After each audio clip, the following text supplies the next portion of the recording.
right, guys, welcome back to episode 8 of the Coach Cast. Today is going to be a very special episode. We have our second guest ever. I'm here with Mike, and our special guest for today is Adrian. Welcome, Adrian. How you going, mate? Good. Thanks for having me. So, What a vibe. we actually just met Adrian about 10 minutes ago, so this is going to be very interesting. We don't know much about him, so we're going to sort of get to know him on the podcast as well. So I guess I'm going to start us off with, tell us about yourself. Where are you from? What do you do? And how did you get here?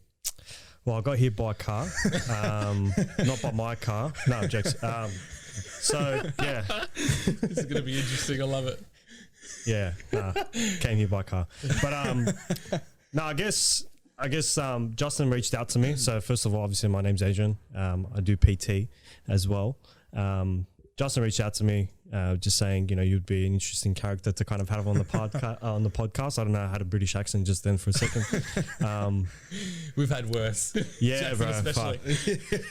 Yeah. So, I mean, what's there to say? I train a lot. I work a lot. I eat even more than I train, which is a ridiculous amount. I don't know if you guys eat a lot, but I do. He Big doesn't. advocates for food we are. Yeah. Especially Very much I. so. I mean, dead set. Ordered a Krispy Kreme donuts last night. Oh, bro, they were $12 for a dozen the other day. I don't know if you. But I keep I up think to we've that. got a spare seat here. Nah, dead set. Permanently. Any sort of deal or anything like that with food, I mean, I'm done. Especially if it's going to feed me. I've actually heard speculation of one of your like, you don't eat something on like one day of the week, and then another day you eat whatever you want. Like, yes and no. First of all, I want to know your sources. But also, so like, yeah, I don't know. It's I'm very weird. I'm very repetitive with my food. Okay. I don't know if you guys are the same, but I eat the same shit. Yeah, I do. Monday to Friday, like dead set. So in the morning, it's my eggs, my oats, my toast, whatever, and then kind of like mid-morning tea, it's my minced meat with rice. Okay. It's the same shit. I'm not going to go into detail because it's my secrets. So, but I don't like to have carbs or like fats when I'm training like smaller body parts. I don't know. It's weird. Right. But then I'll go blast fucking a bar of chocolate if I'm training legs. That's very similar to our friend Harry. He And myself. Yeah, and him. Like, I have no structure to my diet whatsoever. I'm a bit more Actually, structured. there's a lot of structure to it because there's no structure. I don't count calories. Fuck that. I'm telling you Oh, now. you don't? You do? Yeah, hard. He's one of them. we got Subway on the way in, and Jackson's literally, he hasn't even got his food yet. I can't help myself. I have to. But how long have you been counting? How long have you been counting calories? You don't want to know. Don't ask the question. I'll show you my streak. You shouldn't have like, it's a asked. long time. Is it like years we're talking about? Yeah. I mean, at that point, you should know. Exactly. That's why I 400. don't. I've logged for 495 days in a row. That's cooked. So from there, you got to go see a psychologist. And then we're going to talk to you about that.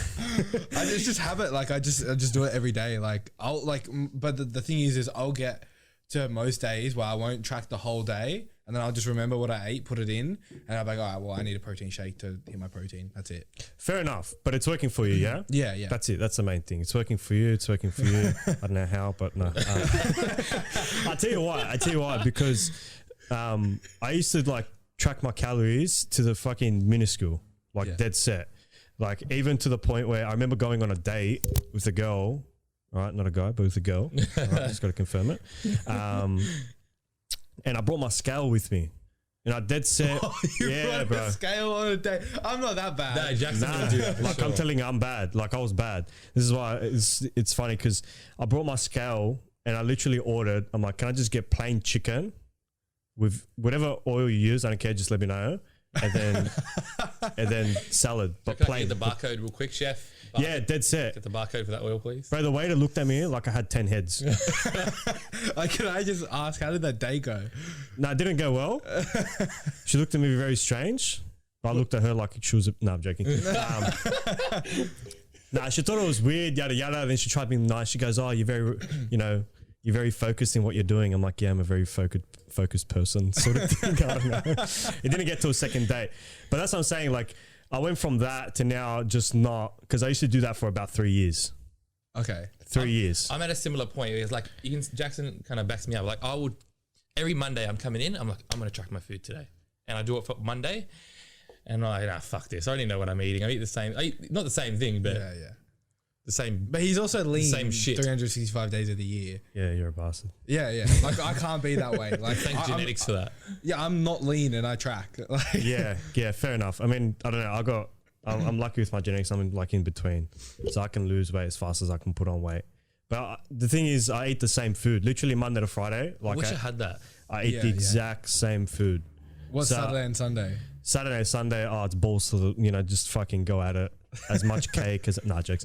To be totally honest, I actually eat less on the weekends. Yeah, I find the same. Like, less on the weekends. Roughly, how much are you eating calorie wise? Like if you were to have. Bro, I'm being dead set. Everyone freaks out about it, but I'd say honestly about 5,000. Yeah. Okay. Yeah. Like 5,000 because I eat about 6 meals, but big meals. Yeah. So like eggs, rice, something like that. Eggs. A lot of like I said, bro, beef mince. I don't go for the extra lean beef mince. I go for the full fat. Give me the flavor. All the hormones. All the hormones, everything. I don't care what you have in there. I don't care if it's been fucking enslaved for so long. No, I take it you're not a vegan then. I'm not a vegan.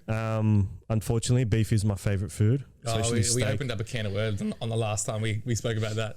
Oh, really? Did you get a lot of hate for it? I was just like, look, if you're vegan for like mass murder of animals, fair enough. But if you're vegan because you think it's a better like alternative to health, then you're a fucking idiot. I mean, I can't say that. I'll tell you why. Because I believe whatever works for somebody, you stick to. Yeah, of course. So like, I have relatives who are vegan and they swear by it. They train, whatever, the energy levels are good. Me personally, I'll fucking disintegrate into like dust. Literally. I probably have about 5,000 calories, but if you took away like, the junk food or the bad foods, how many calories are you going to have? Probably 2. 300-400? Yeah, bro. It's actually funny. It's funny. Krispy Kreme donut and I order McDonald's for dinner. Yeah, and I don't do that. I do I train for half triathlons, so when we talk about like burning calories, I can have whatever the fuck I want. Yeah, like he'll but also genetics. Like halfway through the day, he'll just be like, I'm going to do a 7K run. And I'm like, no. Like, I did a triathlon last week and I burnt like in total, I was like 1,800 calories in the hour and 20 minutes. Oh, wait. You got to hear this story. No, this story is not. This is an off-air story. No. You got to hear what happened to him. It's all right, bro. We've all been there. Nah. How the fuck did you know? You did, 100%. You full did. Shit happens. Thank you. How did you know? Bro, everyone knows when you run triathlons, first of all. I didn't know this. It's not a natural thing. Nobody knows. I was just putting it together. I was convinced. I felt like a hero afterwards. But dead set, how long was the run? The event took me an hour and 20. An hour and 20. And how many kilometers did you run? So it was 2 kilometer beach run, 20 kilometers on the bike, and then a 5K run to finish. You did that in an hour and 20. Good for you, bro. Wow. Cook day. I mean, I walk up the stairs, man. I'm dying. I'm sweating. I'm with you. I can't do that. And there was pit stops to clean himself. And you're eating, like you're having bars and that as you're running? No time for that. I mean, that's the next level up. Yeah, fair. But the only reason why I guessed that is because if I was to run that, I'd shit myself. that's why I shit myself before my first comp, before my first powerlifting comp. Yeah, bro. I was in the toilet like 3 times, like before I did my first lift. Oh wow. Yeah. I was nervous. Nervous? Yeah. Yeah, that's interesting. I don't know. I don't really get like for those sorts of things. I don't really get. I don't want to sound like I'm arrogant or whatever, but I don't get nervous. I get butterfly feelings, but I'm G'd. Yeah. You know what I mean?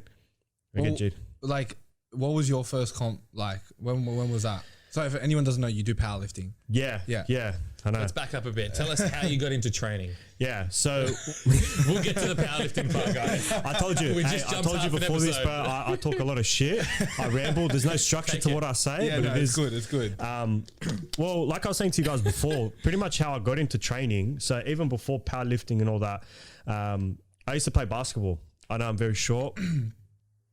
All right, don't laugh at it. Yeah, I played basketball and I did well. I did too. I played basketball when I was center. Yeah, wow. Yeah, I had short friends. That's hectic. Yeah. They're like, you're taller than everyone else, we'll put you center. Yeah. I was center on defense, point guard on offense. How does that? Yeah, I don't know. So I would rebound and take the ball because you're a hog. Yeah. Yeah, no, I wouldn't shoot though. I was terrible team, yeah? I was terrible at shooting. So I would dribble the ball past halfway and then pass it. Yeah, fair. Otherwise, they just kind of keep taking the ball off us. Yeah, fair enough. Fair. Okay. Go on, continue. I'm not going to ask you, but I know which league you probably played in. Who, me or him? Nah, him. Oh. One man team. But Auburn. I was in Auburn. yeah. So I used to play basketball, and I actually got up to the state level, and I was pushing towards to getting up to the Australian League. Oh wow. And pulled up for a 3-pointer. Guy went underneath me. Anyway, twisted my back, but as I fell, shit. I actually popped 3 discs. Fuck. You Yeah. wouldn't think that in basketball, hey? You wouldn't. A lot of people just think, oh, it's a little girly sport. As soon as you get touched, it's actually very, very physical. And for the first, I think it was about 10 or 15 minutes, I was actually numb from my left side down because my L4, sorry, was pinching onto my nerve. Wow. Yeah. So that was fun. Sounds it. Yeah, bro. So it took me to actually get up and start walking properly. So I was doing physio twice a week, hydrotherapy every morning. I missed a whole chunk of school, which was awesome. But yeah. How long ago was this? So what year were you in? This was in year 10. Oh shit. So Yeah, bro. quite a So, while ago. Yeah. Ages ago. I'm now 24. So I would have been about 15, 16, somewhere around there. So it took me about 6 months to actually get my mobility walking. Yeah. Walking. And in between that space, I fell into heavy depression because, well, if you think about it, we're good. If you think about it, I was playing 11 out of the 12 months. Yeah. Okay. And then our off season wasn't really an off season. We had like boot camps. Yeah, like fitness training, all that sort of exactly, stuff, to prepare for the next season. So I went from that to dead nothing. Yeah. Fuck, yeah. To my dad literally helping me get off bed to walk because it was so painful. Saw a whole bunch of doctors. I think it was about 6 doctors I saw. 3 out of the 6, so 50% was like, yeah, we'll do surgery on it at 15 years old. Yeah. Wow. Jesus. Yeah, so I didn't go that. So I did the physio 2 to 3 times a week, the hydrotherapy. And then after that, I needed to do something active to get myself outside of it because I was always between 50 to 55 kilos. And because I was in that state of mind, I just ate, like, kind of going back, I'm a massive eater. Yeah. You know how some people they have their lumps and they don't eat? I'm complete opposite. Like more like emotional, like eating. Yeah. Eat because you're bored, eat because you're upset. Exactly right. So I ate a lot. And I ended up pushing up to like 87 kilos. Fuck. From 55. From 50, 55. Wow. I was roughly around there. I was no heavier than 60. I pushed up to like 87 kilos. Yeah. And I still remember that figure because I remember weighing myself and I was like, fuck. So once I actually... Were you just eating and you got up to 87? Yeah, bro. You weren't training or anything? This was just, wow. No. This is not like muscle mass or anything like that. This is plain like Just weight. skinny fat. Yeah. It was just weight, like skinny in my arms and just belly fat because I hold a lot of in my lower belly and my ass. So I mean, I had a fat ass. I mean, these were like fucking 2 watermelons. Some girls would be jealous, man. I mean, damn, you put me in jeans and it was just fucking especially them skinny jeans. Wow. But yeah, so kind of going into that mind, like going from doing nothing and physio and all that, because obviously I had to build a whole lot of core strength. You're going to have that kind of spinal stability there. And I started weight training, but it was again weight training more so to kind of lose the fat, but then keep my core strong. Because I always had a weak ass core. Even when I was playing basketball, we always used to do planks, man. I would struggle to hit 2 minutes. Yeah. Like dying. Yeah. And then started just your average kind of gym bro split. At what age was this? Back and buys, chest and tries. That's when I was 16. Yeah. Okay. Yeah. Dead set. Back buys, shoulders and arms or whatever I was doing. And then I actually started to build, pretty decent frame. And one of these guys, he approached me and he's like, oh, I've spoken to your brother. Your brother was saying that you wouldn't mind doing, a bodybuilding show and all this other stuff. And I was like, in my head, I'm like, fuck, this is actually something competitive that I can do to get me into some sort of like limelight like that. Yeah. So I ended up, I weighed, at that time, I think I weighed about 69 kilos. So I went from 87 back down to 69 kilos, right? And I had a bit of muscle mass and yada yada. In 6 months, I went back up to 88 kilos. Fuck. Because bulking, but I mean, like I was eating, I think 8 at that time. Yeah, 8 to 10 meals. Fuck. Fucking hell. But these were disgusting meals. Like I'm telling you, at night before I slept, I would have 2 glasses of milk, 2 peanut butter and jelly sandwiches after dinner. Wow. Yeah, I was that's like, a lot just- of food, man. Jackson used to walk around the gym with a 2-liter bowl of orange juice just to get his calories Yeah, in. Yeah. I actually do that now, to be honest. Yeah. I just love orange juice. Bro, my do that with coffee. my toilet visits were not good. Oh man, do you drink espressos? Yeah. Oh, espresso in the morning. Your 100%. shit's orange. Like I'm telling you, it's weird. Straight up weird, eh? So I went back up to like the almost 90 kilo range, and then I dropped. This is all in 6 months. Then I dropped 25 kilos in 15 weeks For a show. which I didn't even do well in. Yeah. Like I just didn't. I didn't have the muscle maturity. I didn't have anything. I pretty much What age were you when you jumped on stage? Sorry. 17. So this, yeah. We jumped on. Sorry. 17. Yeah, so I just That's jumped young. on everything at 17. And like, that's why I've got no hair. No. My bad. So That's young. yeah, That's bro, young to young. be on Well, I actually fucked up my hormones. Yeah, that's what I was about to say. Like, I fucked bro, my all hormones that sideways. like you would increase calories, so everything would your hormones would increase, like more probably producing more testosterone, all that sort of Yeah, stuff, and then yeah. massive drop, like libido would be out the window. Oh, everything was out the window. Yeah, like- everything, bro. Everything. Because not only did I drop, by the end of the comp, bro, I was eating max 1,200 calories. Fuck. My missus eats 1,500 Wow. calories Yeah, now yeah. for maintenance. Yeah, some of my clients eat 2,500 like maintenance. Yeah. Like, you know what I mean? So 17, your dick's meant to be as hard as a fucking rock to cut a diamond. I'm sitting there like fucking Sid the Sloth, you know what I mean? At 17. That's not, Clip that. you know what I mean? So it's, yeah. Like it was insane. When I did my blood work after my comp and everything like that, everything was down. My actual estrogen was high. Really? Yeah, it was higher than my test. Fuck. Yeah, that's not good. Yeah, so it took me, and this, mind you, like I did it all natural. Natural, yeah. Yeah. Like all natural. That's the crazy part to it, and a lot of people don't realize how much of an effect Yeah. your diet. Oh, like, yeah, doing We speak something about like that that. quite often. Yeah, when I tell my clients all the time, I'm like, oh, you're gonna diet. They're like, oh yeah, cool, I'm gonna lose weight. I'm like, no, you don't understand what you're doing to yourself. You're like strategically starving yourself is the way I like to explain it. Yeah, It's not a healthy thing. Your body adapts for a reason to try and hold on. 100%. Well, that's why you just get those plateaus for a long period Yeah. of time, and then they end up giving up. Yeah, so And then they're right back from where they started. 100%. So what did you do after that? You got blood work done and Got blood work done. Just did a little bit more research, bro, and actually just that's why like I was kind of making a joke with the calorie counting and everything like that, because it's no, honestly, calorie counting is fantastic. It's a great way to do it. Yeah.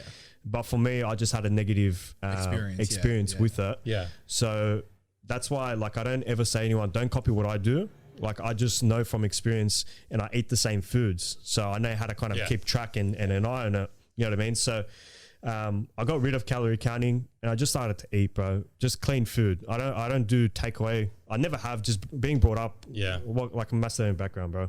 Yeah. So Wog families, they don't do well with takeaway. Aussie families, we don't do well with home cooked meals. Yeah. I'm with you. I'm Italian. So. Yeah, there you go. Yeah, My yeah. missus is Italian. Yeah. Mine is just pizza for me. Fuck, he's making us look shit, eh? I track, you eat shit, and he's just fucking. Such a good trio right now. It's mad. It's hectic. We've got the three fucking best of 3 worlds.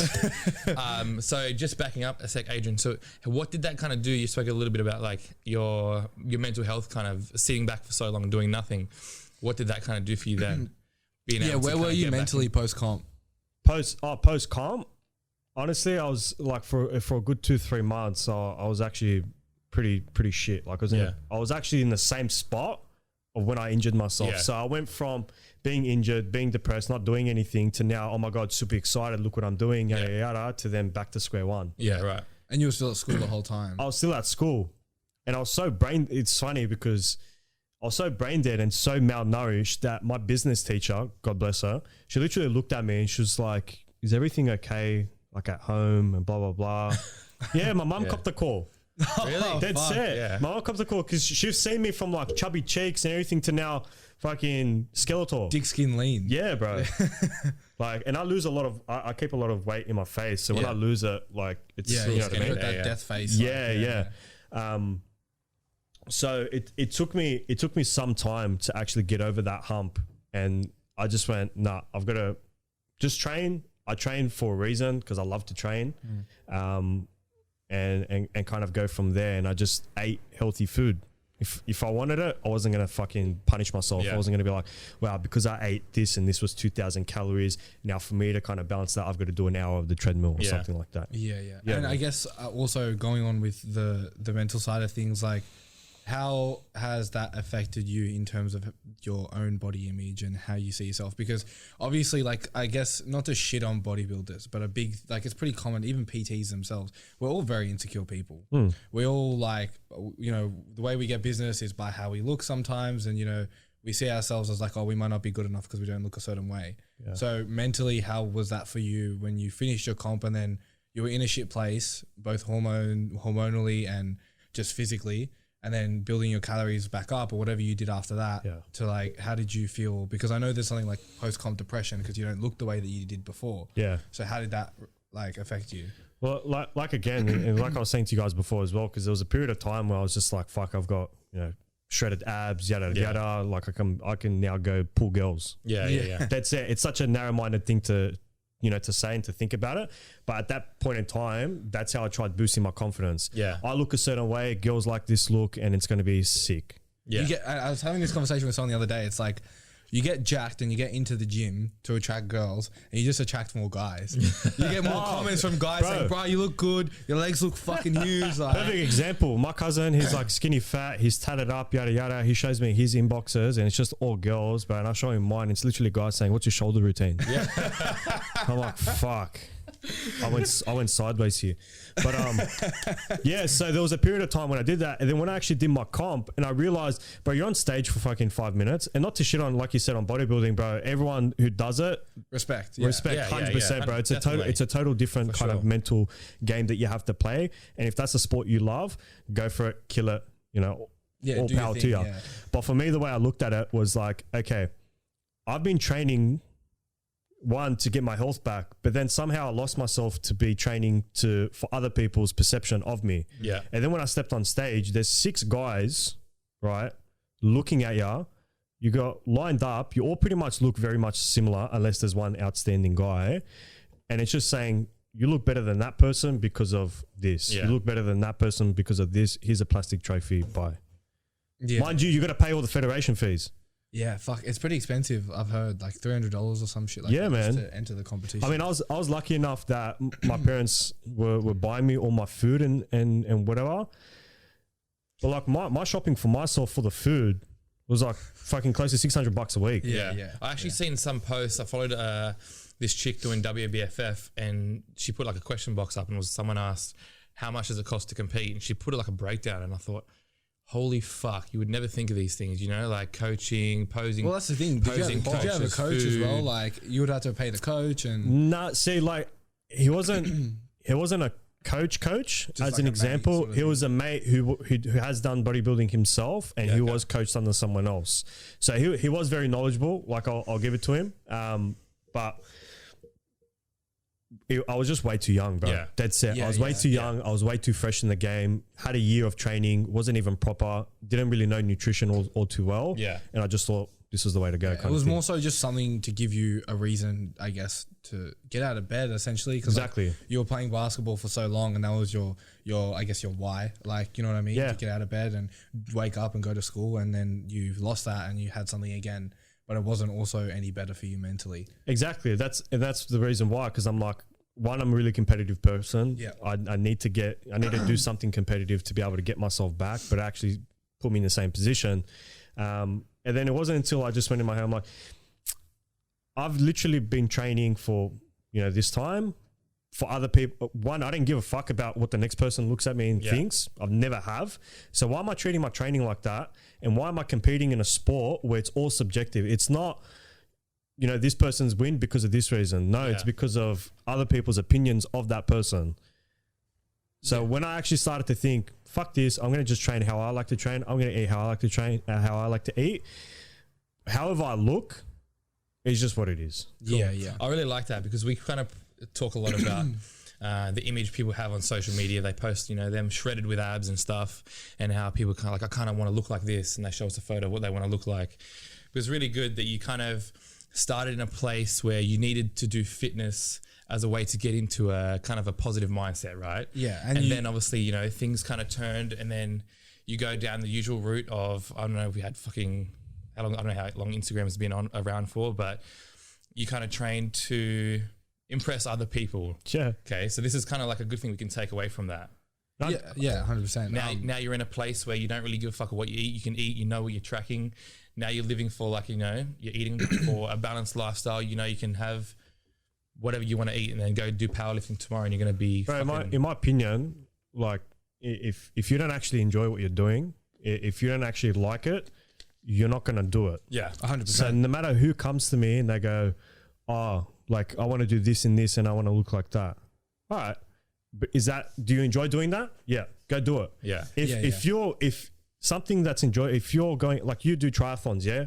You enjoy that. You love doing that. Yeah. For me, I can't think of anything worse. Yeah.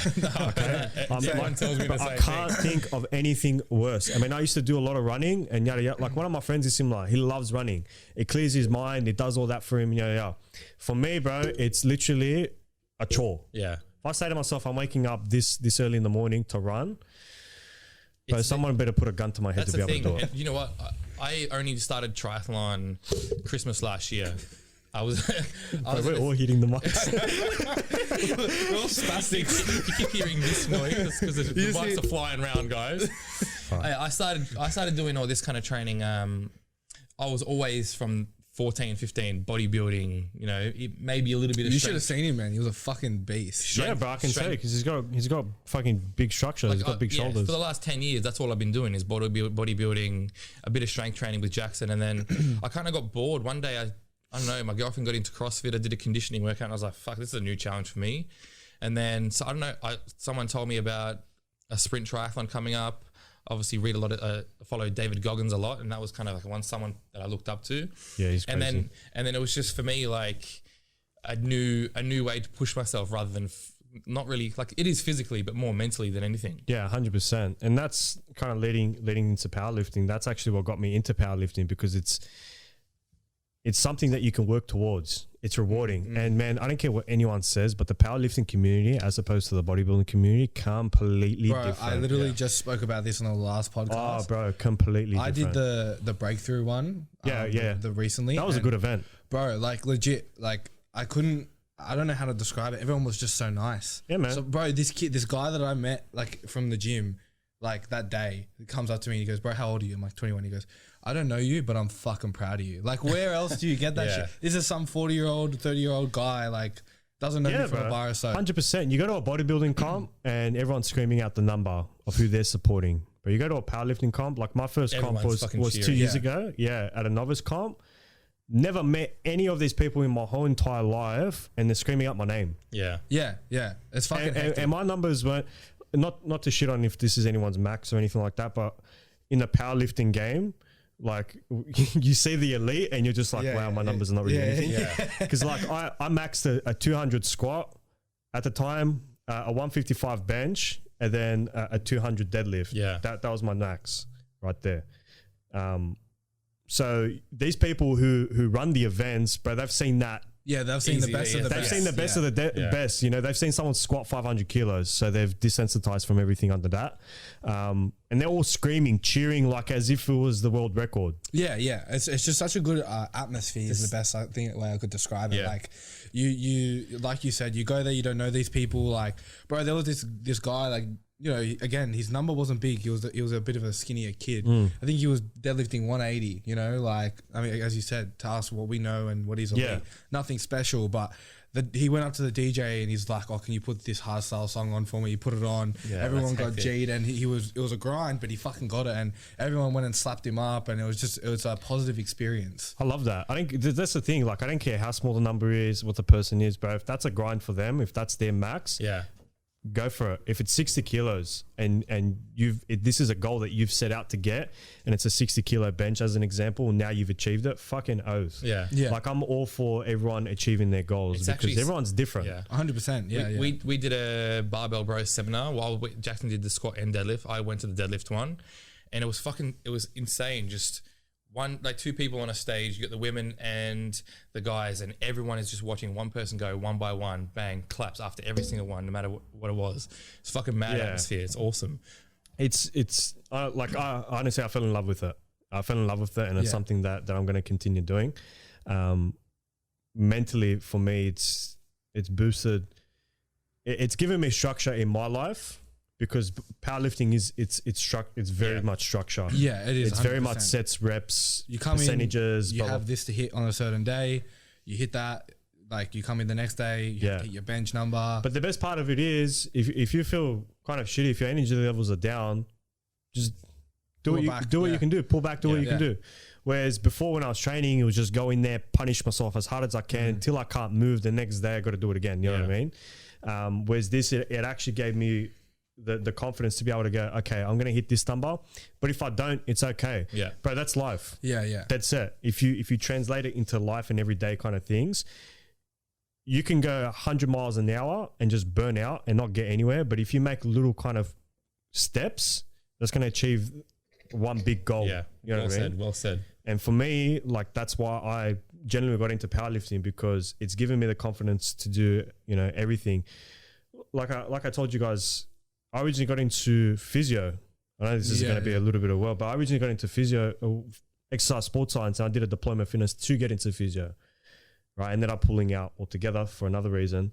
But I held that diploma of fitness since 2016. Yeah. I did not have the confidence to go out and say to someone, here's a training plan, here's this, here's that. Bro, we still feel that way sometimes. Like. Yeah, it's a natural thing to do, you know what I mean?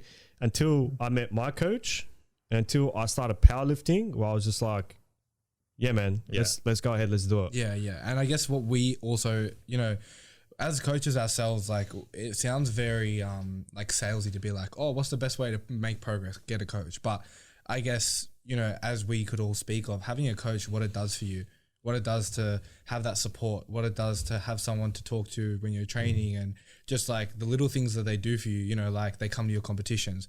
Like what other sport or what other place does that happen? It's that support that you don't get from anywhere else. Well, my coaches ended up being my friend. Yeah. Exactly, me too. That's 100%. it. My coaches ended up being my mate. Yeah, like a close mate at that. Yeah, that's it. Because he's helped me through a lot, even though he may not know for a lot. Yeah, man. Of course, he's helped me through a lot. But in saying that as well, is a lot of people, like you said, kind of get a coach. It looks salesy. It does it. Yada. All right, I can pay you X amount per week. That's an investment to my health. Yeah, not even physical, but mental as well. That's the kind of side effects that I've gotten. They can't justify it. They can't justify paying you that because it's a slow progression, but they can justify paying $60 for a pack of cigarettes. We speak about this all the time, bro. Instant gratification versus long-term gratification. Delayed gratification. It's like you put something towards this and this is what we say all the time as well. It's not something tangible. You can't touch PT, you can't touch coaching, you can't touch what it does for you because it's internal. And, just those little things that, your coach may not realize what he's done for you, but it could be as little as just being like, you're about to hit a number and you just say, look, you got this, trust yourself. And it's like, well, that translates across all planes of life. But I tell you how, like when I first messaged him, hey, these are my numbers. This, and this. I want to get to these numbers. He's like, cool, come in for a consultation. But I did one bench press session and he's just like, okay, so we're not going to be touching anywhere near that weight for the next, like, God knows how long. Because my mobility was like completely shocking. And at first I was like, fuck, I'm starting from ground zero again. Yeah. You know what I mean? Like, fuck, how many times am I going to like do this? But I stuck it out and now I'm in a much better position than before. And again, it's in life, like you can always make that connection with everyday life, whether it's career, PTing, anything like that. Sometimes you do need to take a step back, observe for you to go 10 steps forward. Yeah. Oh, 100%. Yeah. Can you kind of tell us at what point in your kind of when you started training, when you decided, okay, I need a coach, tell us who this coach is. I think we obviously know, but tell the listeners who your coach is, and then gloat a little bit. Tell us your numbers, brother. And also how Tell us your numbers. All right, it's 500 kilo. No, I want to know. I trap bar. The listeners, they want to know.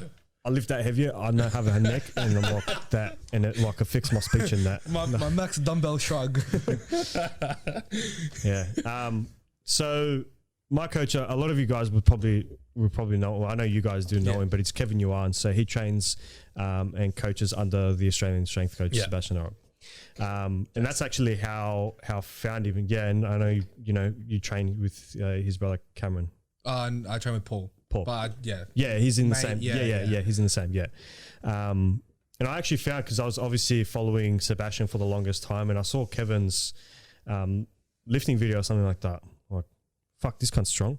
You know what I mean? He's fucking strong. Yeah, he's a strong fucking hell. I'll tell you a story after this, which tripped me out, and I was telling everyone for like a good week, and it still trips me out to this day of what this cunt did. But anyway, so I ended up going on his profile, yada yada. I saw that he's a coach, so I messaged him, and I literally messaged him. At that time, my max was a 205 deadlift, absolute grind with straps, and I mean, like dead set like this. Yeah. You know what I mean? It was shit. And I could never, that was the thing, I could never actually get over that hump.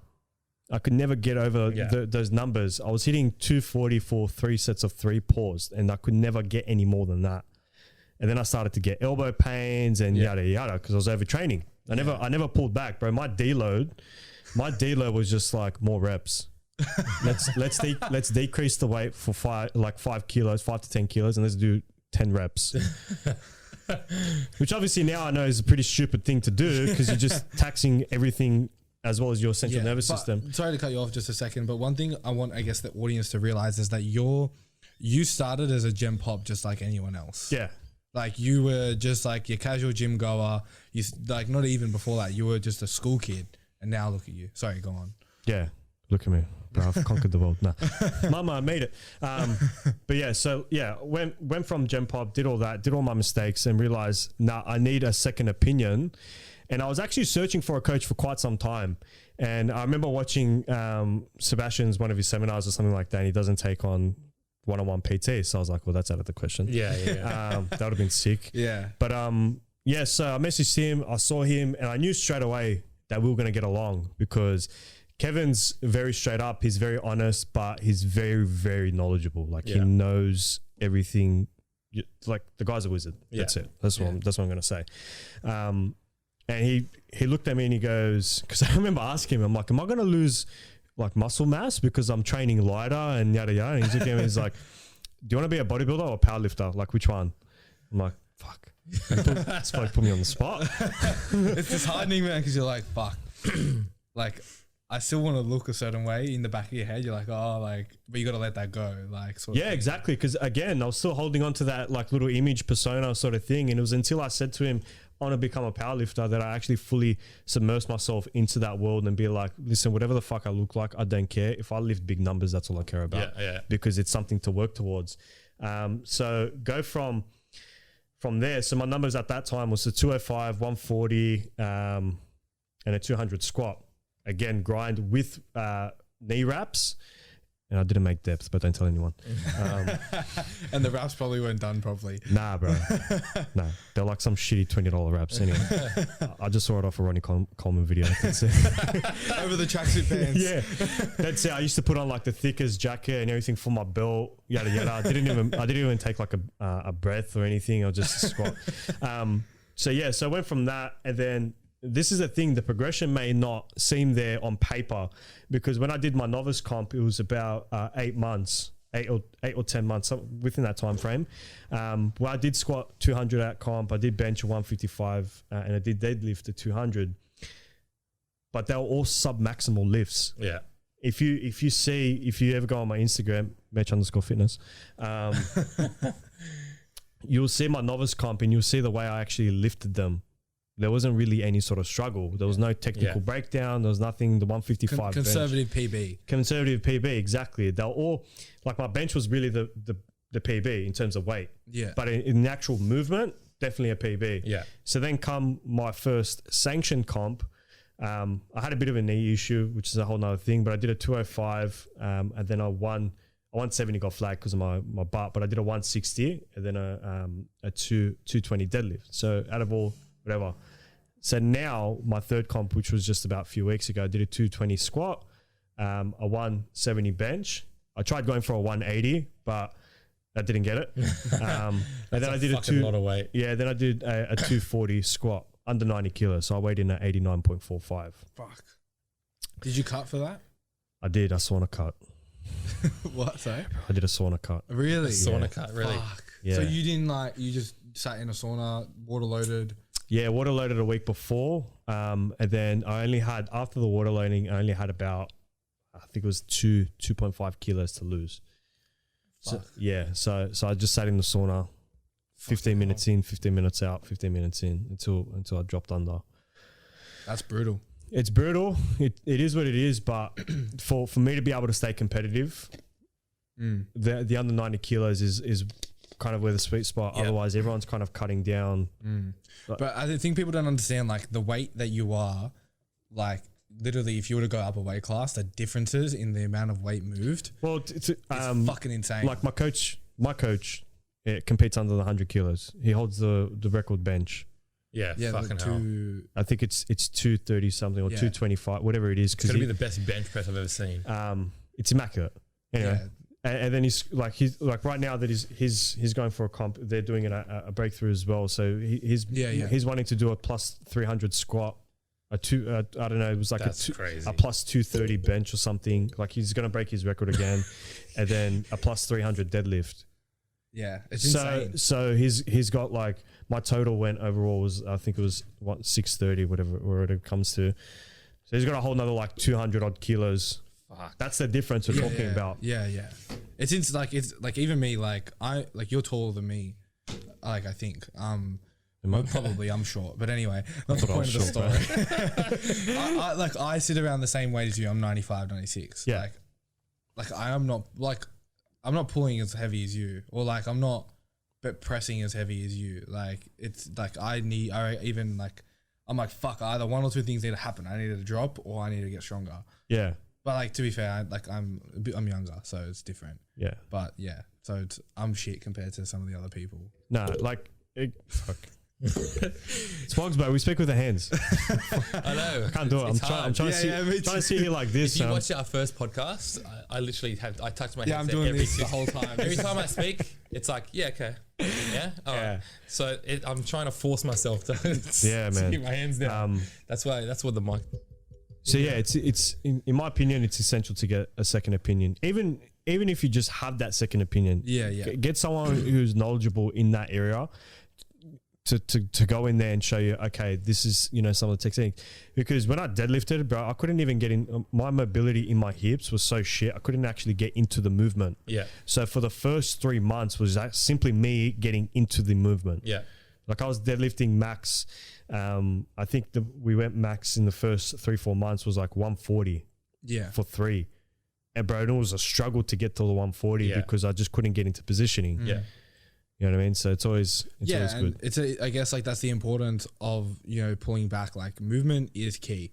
Like you might not be, you're worried about losing muscle mass or like, like the progression between your lifts and your competitions haven't been in the weight, but in the movement itself. Yeah. So like your ability to get in position, your ability to hold technique under a certain amount of load is really what the win is there. And I guess, that's something that the audience could take away is that as coaches, we don't always want our clients to be looking at, oh, like my butt hasn't gotten bigger or my arms are still this amount of size. Like, look at how you move, and that will really show how you've progressed. Like 100%. Is your coach like making you move better under more load each week? Then yeah, that's you fucking killing it. Well, this is like what I usually say to my clients or anyone who comes to me is, if you're outside of the gym, okay, and if someone told you, hey, go pick up that stone as an example, and it's like 200 kilos, you probably tell them to get fucked. Yeah. So what makes you think that you have the right? Again, this is what my coach always says to me. You have to earn the right to be able to get to that weight. Yeah.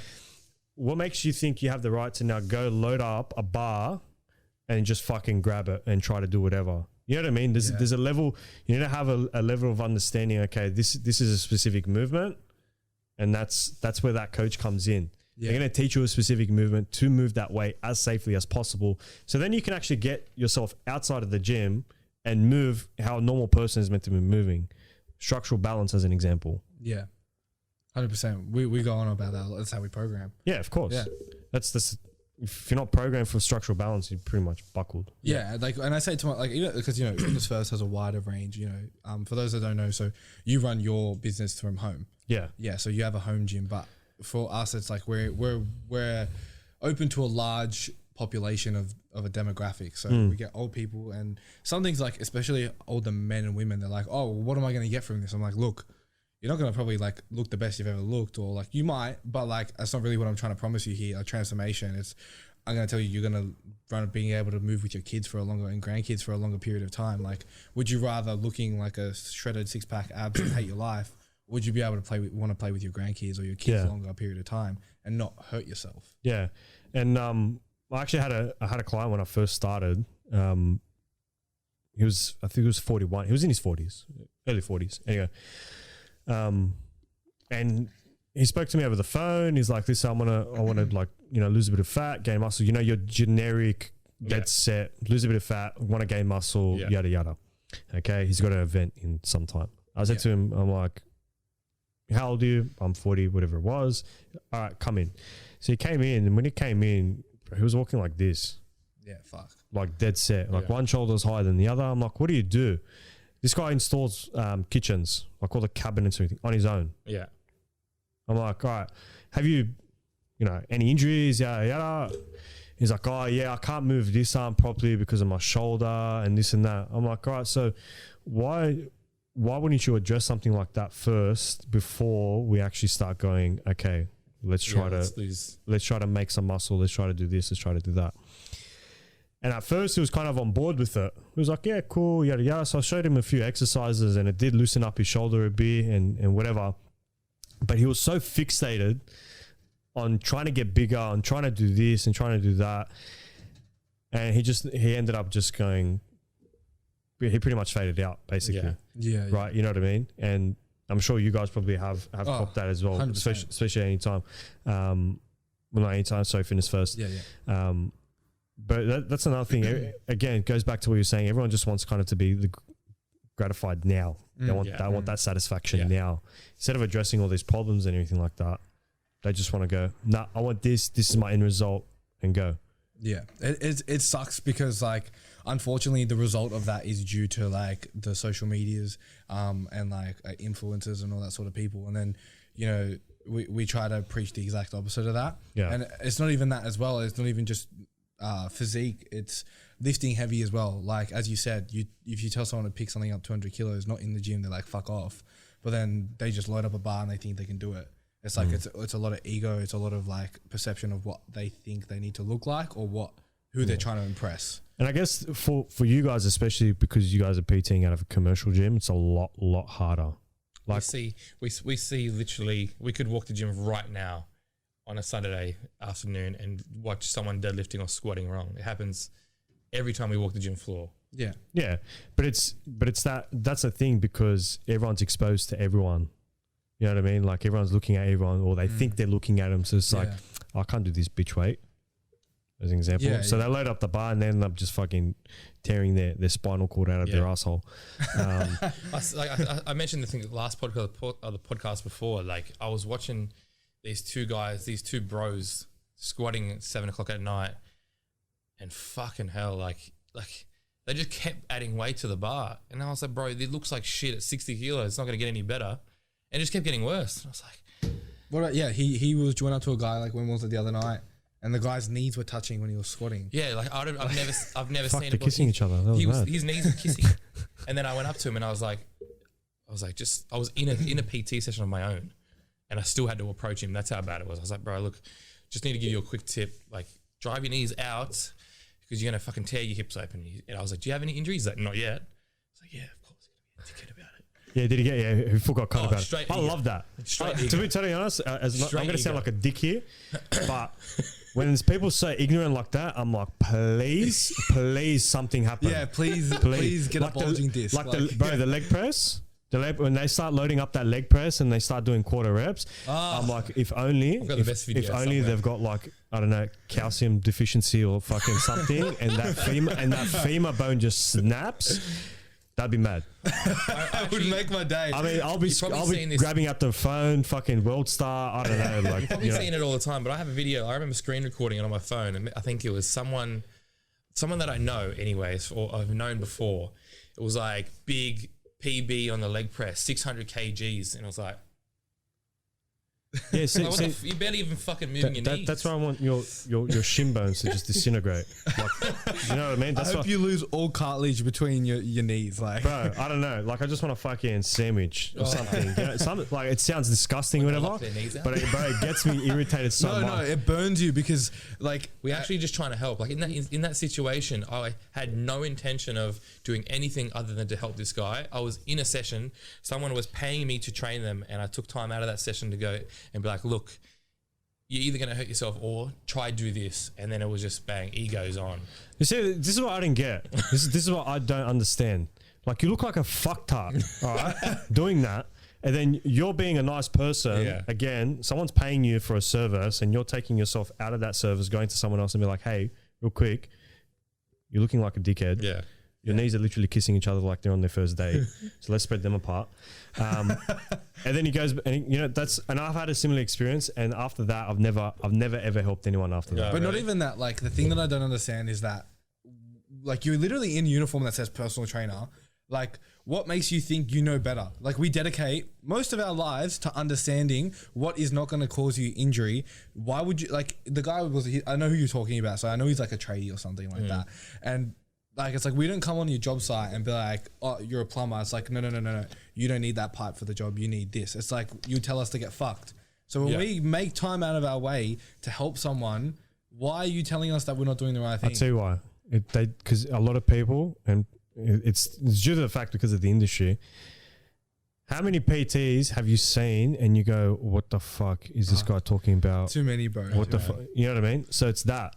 Yeah, it's that's really it's like in real estate, bro. You do, like, before you do your real estate license, 3 months you get into it and you're a real estate agent and they go finance a $30,000 car that they can't afford and they're acting like they're selling everything. Like, it's that. It's not. It's like the perception. A lot of people just look at a PT and they'd be like, "Oh, it's probably just some other fucked up." Like, look at him. You know what I mean? Unless it's like some jacked, steroid munching person with traps up to their, eyebrow. They wouldn't take a. You know what I mean? Like, it's 100%. We had Harry, or one of our mates, or one of the personal trainers, on to talk about the PT industry itself. Like, you can do your personal training course in 2-3 months. So you get it out of a cereal box. It's a fucking joke. Yeah. I can understand why people would have, like, some kind of an ego, but because, they're not the best trainers are out there, but, there are good ones. So, and that's the thing. Look, outside looking in, you can't really, because general pop, they don't really know. They don't really know about programming. They don't really know about this. They don't really know about that. Like, you go give someone like your warm-ups and everything like that, and the gen pop look at that warm-up like, bro, what's this guy's not making any gains. Yeah because their warm-up is chin-ups.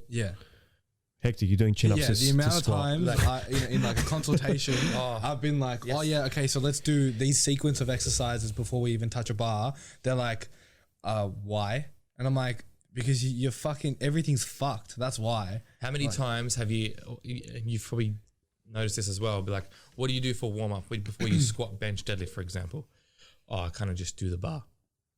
Yeah, and you see him like popping up and down like 30,000 kilometers an hour, which I've never understood. I never even did that when I was in Gen Pop. Yeah, me too. When they spot and they just fucking, I'm like, bro, my knees hurt watching that.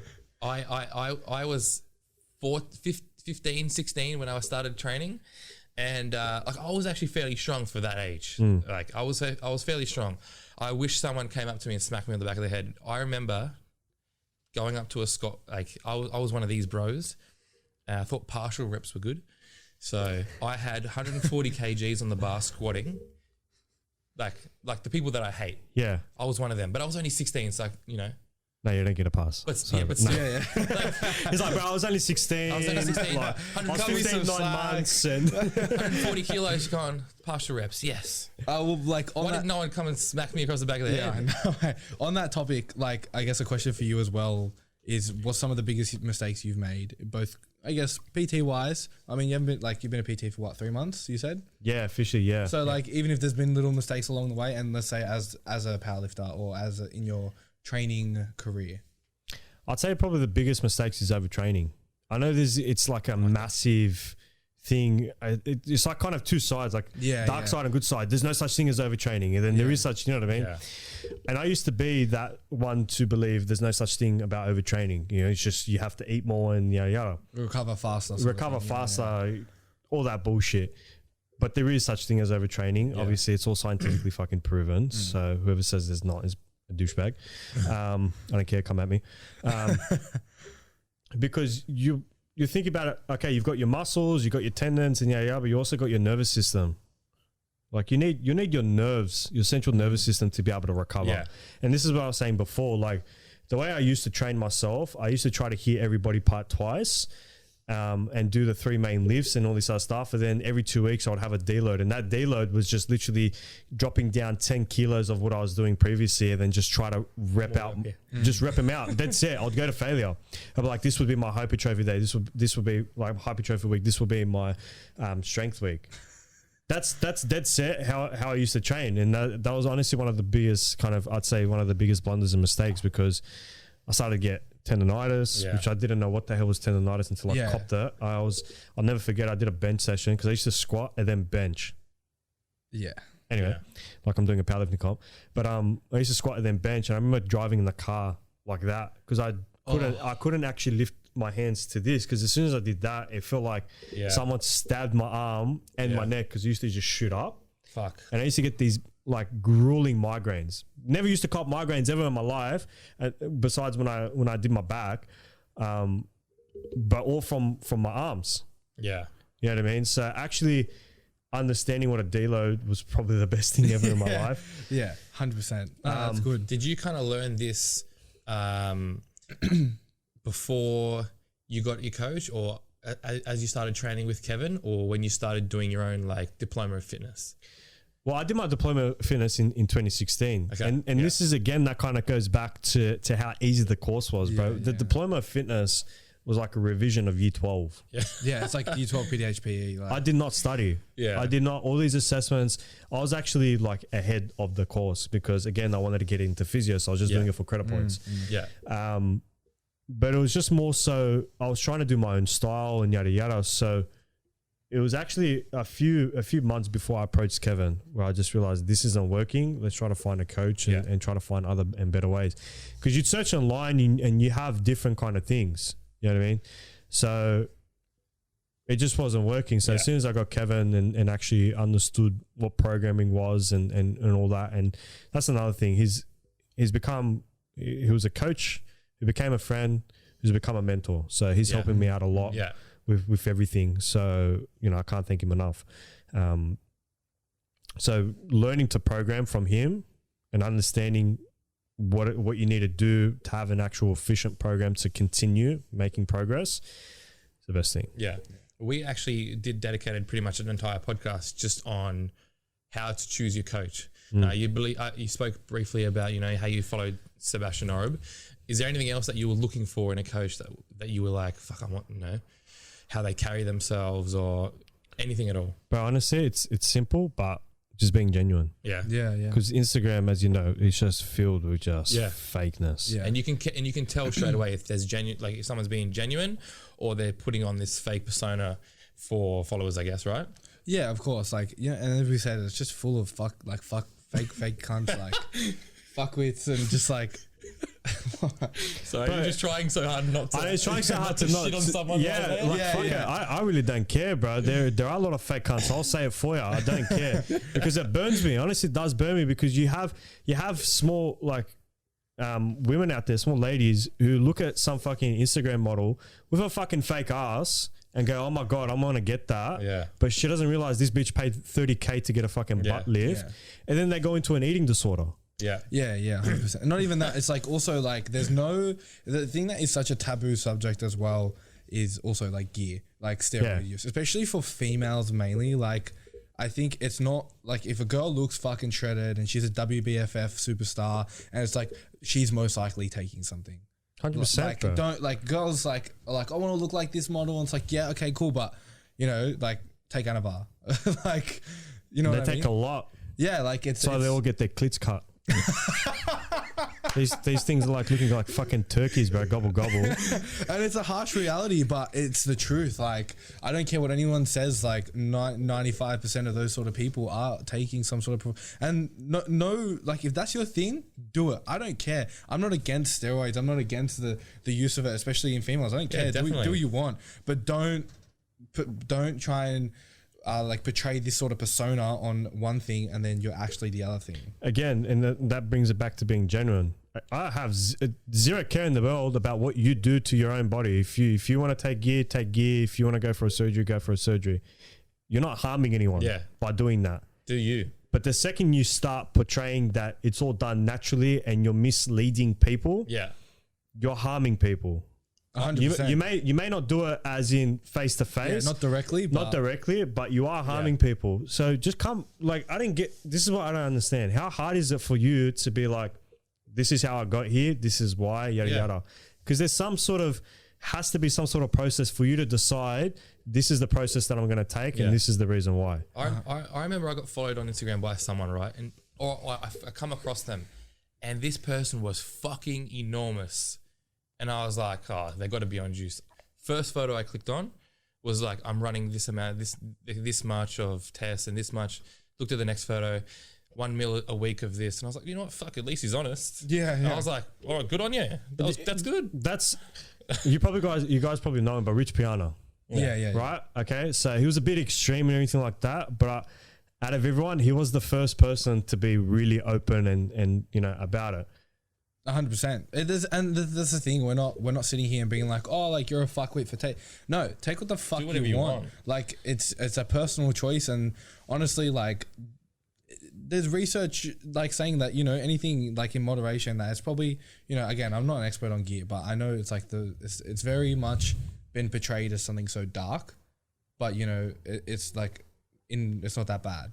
Bro, alcohol kills God knows how many people. That's more my point. Like, it's just not taxed. You know, people are taking this stuff to look after their health and to increase performance, but then that's looked at as bad. But then people will go do a bag of cocaine on the weekend, and they're known as a sick cunt. You know what I mean? So, do your thing, but don't pretend to be natural when you're got people at home who are very insecure about the way they look and are not happy with how they look, and they look up to you for a certain reason, and then you're misleading them. Yeah, 100%. That's as much as people want to have fitness in their mind as a physical thing. In my opinion, bro, it's a mental game. 100%, and that's what we're trying to do here. Like, no matter which way you want to look at it, you train because there's been a mental decision that you have taken to train to look a certain way. There's something that's going on in the background. Definitely. You know what I mean? So for you to just, like, you know, your Instagram's your ultimate highlight reel. For you to just portray this sort of, you know, look or anything, and it's all done through hard work and determination, yada yada. All right, eat a dick. It was done through fucking hard work and determination from your surgeon. Yeah. So you're stealing his credit. But like it affects so many people. Definitely. No, look, it's a shame, and I hope that, like, I guess something like our podcast could bring a bit more light to that. And I guess that's what we're trying to do here, is that, you know, we're just trying to be genuine. We're genuine PTs who just want to help people and get people to realize that, you know, it's just as much mental as anything else. Yeah. Look, our next question, I want to be our last question, is going to be, where do you see yourself in the next 5 years in terms of career, athletic, and even just overall? Jacked? No. Just jacked, bro. No. On gear. Yeah. Honestly, like I said to you, so my goal within fitness and actual athletic performance in that is to be up in that elite level, powerlifting level. Yeah. Whichever kind of category. I don't see myself being under 90 for a very long time. It is a struggle to fucking hold that weight. Yeah. But I do see myself in the next 5 years being in an elite level powerlifter. Just because I've got the support behind me and I'm willing to do it. In terms of career, in terms of career, it is a difficult one because my mind does venture into a lot of things. Yeah. Into a lot of things. I definitely want to have PT and coaching as my front forward because, again, it goes back to just helping people. It's a basic thing of help. I want to be able to show, you know, my guys or anyone who comes at me and say, hey, these are the mistakes that I've done. Please don't do them. These are the correct way. And the main thing is, if you have a specific goal in mind, let's build a program. Let's build something to actually achieve that goal, whether that's even in the gym or even outside of the gym. You know what I mean? Like, it's good to have some sort of structure. And I think training builds you structure outside of life that you can apply it to any point in time. So I guess that's what it is, man. To go back. Yeah, that's awesome. Love that. Yeah. I think that's about it. We're gonna finish on on our favorite. We kind of touched on it, but yeah, the shit you see in the gym, episode 8. Give us a story. Something dumb you've seen. All right. So I want to kind of go 2 parts because I want to tell you about what happened with me and Kevin. So because it is outside looking, it's stupid. So I'll throw myself in that boat and then I'll throw somebody else in the boat. So I was squatting and he got me doing 160 pause squats. Okay, which is the first time going that heavy. Pausing, right? But I did 2 reps, and on my third pause, I couldn't get up. Just to go back on how strong this motherfucker is, with 160 kilos on my back, he's literally grabbed it like that, and he's put it down, and I've just sat back on my ass.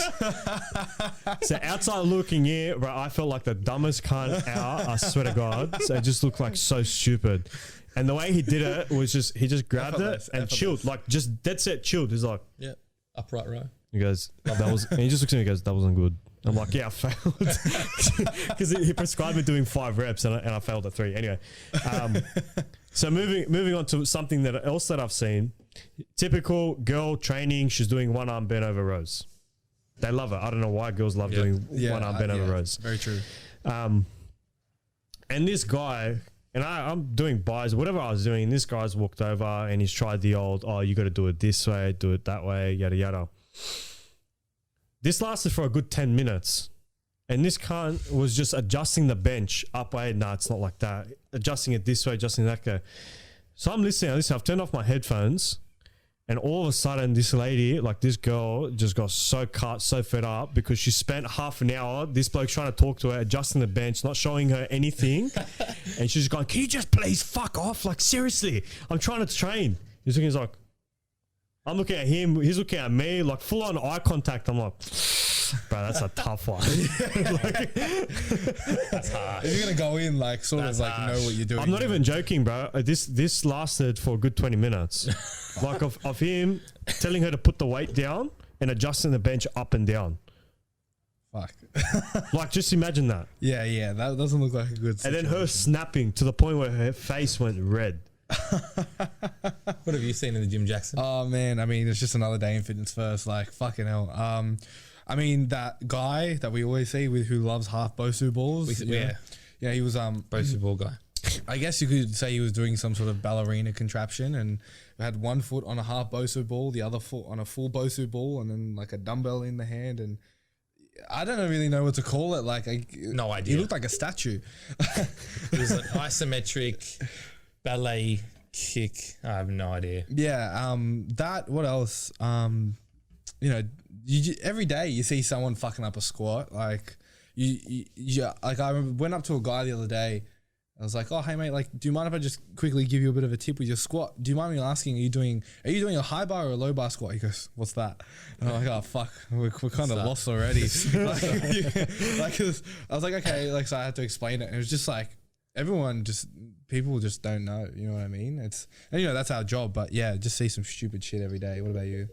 The one that I've seen every day this week has been fucking hilarious. Do you know that chick that does, like, she just swings on 1 arm on the pull-up? Oh, yeah. So she just goes... the monkey bars? Yeah, but she's pretty extreme with it. Like, she thinks she's very sexual and wears, like, really tight so she'll just hang on the pull-up bar with, like, 1 hand here, and then she'll twist around and go on the other hand. But then she'll leave her shit, walk away, like, act like she's walking down the runway, like, ass out, and then, like, go in the middle. We walked around no shoes and everything. by the Yeah, way. and then like someone would be squatting, the do bar that. will be racked, and then she would just grab the racked bar while someone's just resting during their squat, grab it and do like a backflip on it. This is why I don't train at a commercial yes. gym. This is why I do not train at a commercial We've seen gym. some funny shit, man. Bro, I can't. Can you come do one squat session there? Just Nah, that's it. I tried training at Crunch Mortal a couple of weeks ago. I'm putting them under the bus. I didn't care. But within 5 minutes, another bloke was topless, literally Really? topless, posing for another guy. I'm like, nah, I can't do this. I can't. I was about to go in there and do deficit deadlifts. I ended up leaving. Nah, can't do it. I literally looked at my missus. I'm like, can we go? I'm getting anxiety. Like, I actually copped anxiety from it. Oh fuck! I think that's a really pretty good episode. What can you take away from that? I've taken away a few good things. The fact that you have started by using fitness as a mental way out, a kind of like a way to improve your mental fitness or mental health. Sorry. You obviously made a few mistakes along the way. Then you found his passion for powerlifting. You once trained for obviously to impress other people, and now you're in such a good place in your life. I feel.